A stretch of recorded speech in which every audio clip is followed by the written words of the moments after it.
शतरगंज नाम के गांव में हरिया नाम का आदमी रहा करता था। वो खिलौने बनाया करता था, मगर उसके खिलौने लोग ज्यादा पसंद नहीं करते थे। हरिया हर रोज नए नए खिलौने बनाता और बाजार जाकर खिलौने बेचता, मगर बड़ी मुश्किल से एक ही खिलौना हरिया बेच पाता था। एक दिन हरिया का पड़ोसी गणेश उसके पास आकर, अरे हरिया, आज तो तुम्हारे खिलौने जैसे के वैसे ही है। हाँ गणेश भाई, मेरे खिलौने तो जैसे बिक ही नहीं रहे। अरे हरिया भाई, मैंने ही तुम्हारे खिलौने ले लिए होते, मगर मेरा धंधा आज कुछ खास नहीं चला, नहीं तो मैं तुमसे खिलौने जरूर खरीद लेता।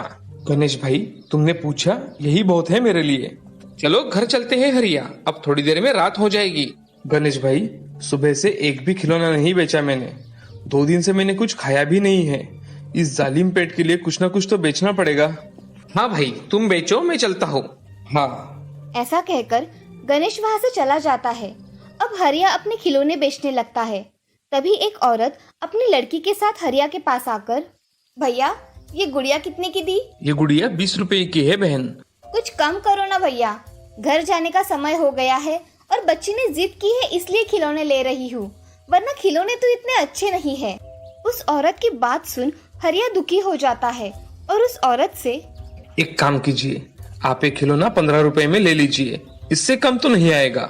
नहीं भैया, ये खिलौना 10 रुपए में देना है तो दो, मैं इससे 1 और रुपया भी ज्यादा नहीं दूंगी। ठीक है, ये लो गुड़िया। औरत ने 10 रुपए देकर वो खिलौना खरीदा और वहां से चली गई। हरिया को दिन भर की कमाई में से 10 रुपए ही मिले थे, इसीलिए हरिया थोड़ा नाराज था। मगर शाम हो जाने के कारण हरिया घर जाने के लिए निकलता है। तभी हरिया खुद से, आज तो मुझे घर जाने के लिए बहुत देर हो गई, जल्दी निकलना पड़ेगा। ऐसा कहकर हरिया अपनी टोकरी उठाकर जल्दी जल्दी घर जाने के लिए निकलता है। तभी उसे समझ में आता है कि रात होने के कारण उसे अब जंगल के रास्ते में से गुजरना पड़ेगा। वो जंगल के रास्ते से जाने लगता है। हरिया अपनी टोकरी लेकर वहां चल रहा था और खुद से बात भी कर रहा था। नसीब भी कितना खराब है, आज दिन भर की कमाई हुई तो कितनी, 10 रुपए, उसमें तो मेरा खाना तक नहीं होगा। क्या नसीब है मेरा भगवान। ऐसा कहकर हरिया घर जाने लगा। थोड़ी देर चलने के बाद उसे घना जंगल लगा। जंगल के रास्ते से वो कभी कभार जाया करता था, इसीलिए उसे डर नहीं लगता था। हरिया एक पेड़ के नीचे से जा रहा था, तभी उसे किसी की आवाज सुनाई दी, हरिया हरिया। हरिया रास्ते से फिर से चलने लगा। उसे वही आवाज आने लगी, हरिया हरिया। कौन है? किसने मुझे आवाज लगाई? हरिया हरिया। तभी हरिया को पेड़ के नीचे एक औरत बैठी हुई दिखाई देती है। ये देख हरिया। आप कौन हैं? और इतनी रात को यहाँ घने जंगल में क्या कर रही हो? मेरा नाम रजनी है। मुझे मेरे घर वालों ने घर से बाहर निकाला है, इसीलिए मैं यहाँ बैठी हुई हूँ। रजनी जी, इतनी रात को आपको इस घने जंगल में ठहरना ठीक नहीं है। आपको ठीक लगे तो आप मेरे साथ मेरे घर चल सकती है। ठीक है, मैं आपके साथ आपके घर आऊंगी। ऐसा कहकर रजनी हरिया के साथ उसके पीछे उसके घर जाने लगी। हरिया को पता ही नहीं था कि जिसे वो घर लेकर जा रहा है वो एक चुड़ैल है। कुछ समय बाद हरिया रजनी को लेकर उसके घर चला गया। घर जाते ही हरिया रजनी से, रजनी जी, ये मेरा छोटा सा घर है, आप मेरे घर में जहाँ चाहे वहाँ रह सकती है। जी ठीक है, मैं कहीं भी सो लूंगी। रजनी जी, आज घर में कुछ भी नहीं है, मैं आपको खाना तक नहीं दे सकता। क्यों, घर में कुछ भी नहीं है? नहीं रजनी जी, 2 दिन से मेरा एक भी खिलौना नहीं बिका और आज सिर्फ तो एक ही खिलौना बिका है, उससे 10 रुपए के चने लेकर आया हूँ। इसमें से आप थोड़े खा लीजिए, थोड़े मैं खा लेता हूँ। ठीक है। ऐसा कहकर रजनी और हरिया चने खाकर सो जाते हैं। रजनी रात हो जाने के कारण थोड़ी देर सोकर आधी रात को उठती है।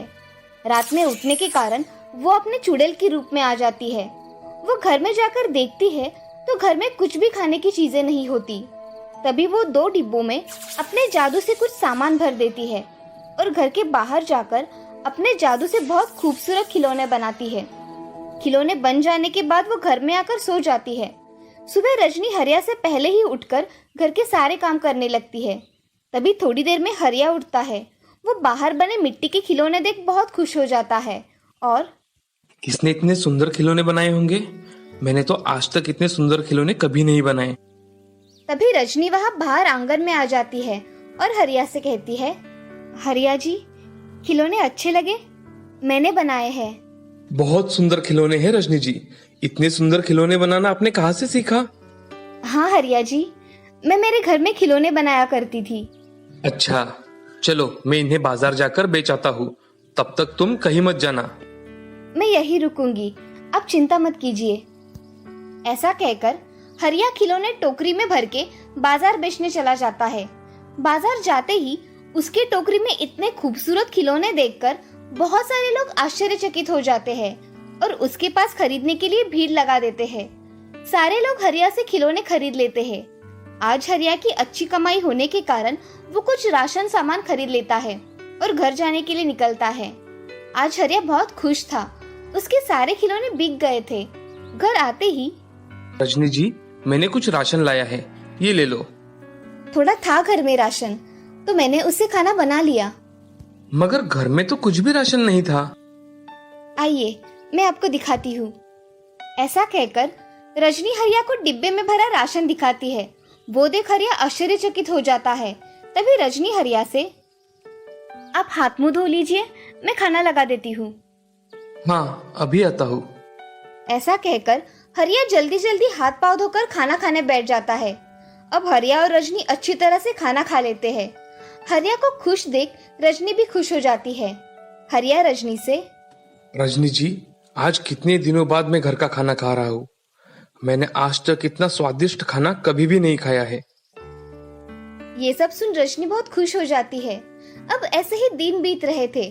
हर रोज रजनी अपने जादू से नए नए आकार के खिलौने बनाया करती थी और उसे देख ग्राहक हरिया के खिलौने लेने के लिए भीड़ किया करते थे।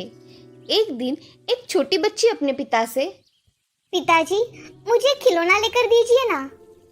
नहीं मेरी बच्ची, वो खिलौना टूट जाएगा, उसका कोई उपयोग नहीं है। पिताजी, मुझे यही खिलौना चाहिए, अभी के अभी। ठीक है गुड़िया, ले लो।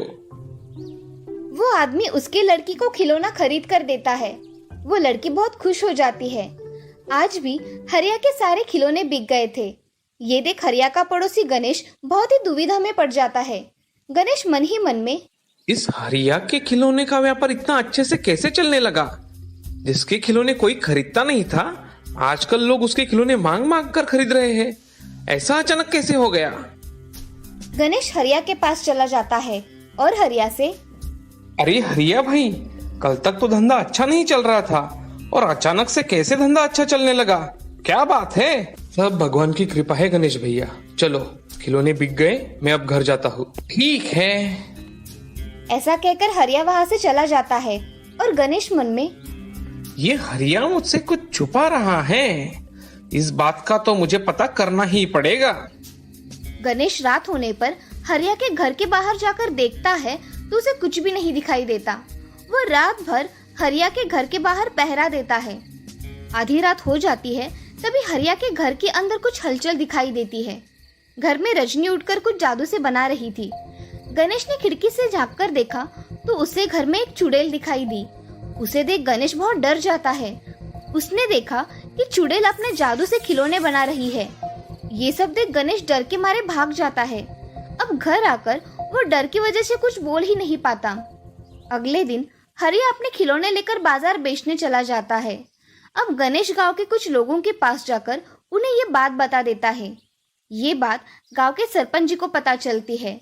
सरपंच जी गणेश को उसके पास बुलाकर, नमस्ते सरपंच जी। नमस्ते गणेश। हम गांव वालों ने ऐसा सुना है कि हरिया के घर में चुड़ैल रहती है। हाँ सरपंच जी, मैंने खुद अपनी आंखों से देखा है। वही खिलौने बनाती है और हरिया बाजार जाकर बेच आता है। क्या ये बात बिल्कुल सही है? हाँ सरपंच जी, हमारे गांव में एक चुड़ैल रहती है। उसका हमें बंदोबस्त जरूर करना चाहिए। हम गांव के सिद्ध बाबा के पास जाएंगे, उनसे पूछते हैं कि ये सब क्या है। ऐसा कहकर सरपंच जी और गांव के कुछ लोग बाबा के पास चले जाते हैं। तभी बाबा ध्यान में मग्न होते हैं। थोड़ी देर में बाबा अपनी साधना से उठे और सरपंच जी से, आज कैसे आना हुआ सरपंच जी? बहुत दिनों बाद आए हो। काम ही कुछ ऐसा है बाबा, हमारे गांव में हरिया नाम के आदमी के घर में चुड़ैल रहती है। उसका कुछ बंदोबस्त करना पड़ेगा आपको। बाबा अब ध्यान लगाकर देखते हैं।